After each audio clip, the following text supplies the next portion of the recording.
The Call of the Wild was directed by Chris Sanders, who previously was a co-director on Lilo and Stitch, The Croods, and the first How to Train Your Dragon film, and this stars Harrison Ford and is based off of the classic novel. And this film tells the story of Buck, a dog that finds himself in the middle of the Yukon, before eventually tagging along with John Thornton, played by Ford, a man running away from a very tragic past. So I'm a sucker for these types of movies. I absolutely love dogs. I am a massive animal lover. Anyone will tell you that I melt and turn into a completely different person around dogs. They basically bring out my inner joy. I have two of my own. I've always loved animals. And so a film like this, especially starring Harrison Ford, one of my favorite actors, is obviously right up my alley. But unfortunately, I had a major issue with this movie, and one that many have talked about since the debut of the trailer, and that is the choice to make basically every animal in the film CGI, including Buck. This is something that in the past has worked. Jon Favreau's The Jungle Book, for instance, was very impressive. I had no love for the new Lion King remake, but the animals did look very realistic and the CGI was state of the art. So it's not that it can't work, it's just that it doesn't really work for this story. The original book had a lot of darkness in it. It had an edge to it. And this film is absolutely aimed at younger kids and families. And so the choice to have the dog be a cartoon throughout the entire movie really took out the sense of danger. It took out the sense of threat. Now, I understand that when you have a dog constantly in a movie and many animals in a film that are in peril, you obviously cannot harm or put a real animal in that situation. That's obvious. I can't even watch Milo and Otis anymore, even though I loved it when I was little, because I recognize that whoever made that movie absolutely positively harmed those animals, and it really pisses me off. If only we had a modern example of a film that used real animals in these types of situations. Oh shit, we actually do. It's called Togo. Togo was released on Disney Plus last December. It stars Willem Dafoe and is based off of a true story. And it's excellent. I want to take a brief segue in this review to talk about Togo because it's really good and no one's talking about it. And it's the perfect movie for me to talk about as I discuss my issues with this film, The Call of the Wild.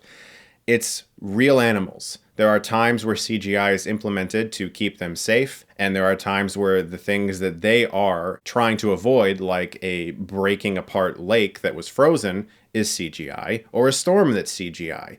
But the simple fact of the matter is, Willem Dafoe is interacting with a bunch of real sled dogs, and they use puppies as well to tell the story of Togo's life from infancy. And they get the dogs in Togo to do all kinds of crazy things, running up the sides of mountains, leaping through windows, walking around on shelves, the types of things that I imagine the people behind The Call of the Wild couldn't bother themselves to accomplish. And so they implemented CGI. And because of that, their film suffers. I would strongly recommend checking out Togo. I couldn't recommend it more, especially if you're a dog lover, and it's exactly why I looked down on The Call of the Wild, because I recognize that it can be done. But these filmmakers decided to take the easy route and just use CGI the whole time. It's not that the CGI is necessarily bad, it's just very distracting. And here's the weirdest part. The Call of the Wild is actually a pretty good movie. Everything is there. The bones are there for a good movie. And they just didn't have the tools, or at least the time, to make it feel seamless in post because we've got a cartoon animal running around that's acting way too human. The emotions that are on its face at times just don't feel like a real animal. Here's the good part. Harrison Ford fucking saves this movie. He goddamn rescues it. He's not in the first act too much. And so we have to deal with a lot of CGI animals for about 30 minutes. As soon as he shows up, and as soon as him and Buck go on their journey, the film improves significantly because Harrison Ford's character is a deeply human character. And I felt for him, and I understood his plight. And Ford is so good in this movie, even interacting with a CGI dog, that he absolutely saves the movie for me. And it sucks because I can tell that Chris Sanders is a good director. He's doing a really good job with his shots and the structure and the way it all weaves together. It's fast-paced.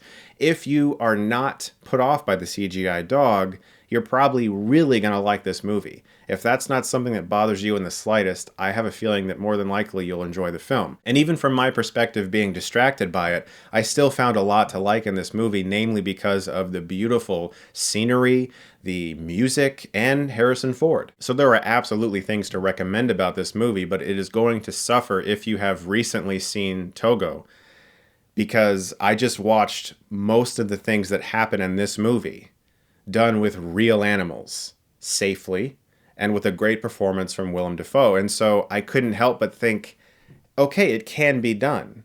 It's now proven that it can be done. So what is the excuse for the cartoon dog? I don't get it. I'm going to give The Call of the Wild a C+.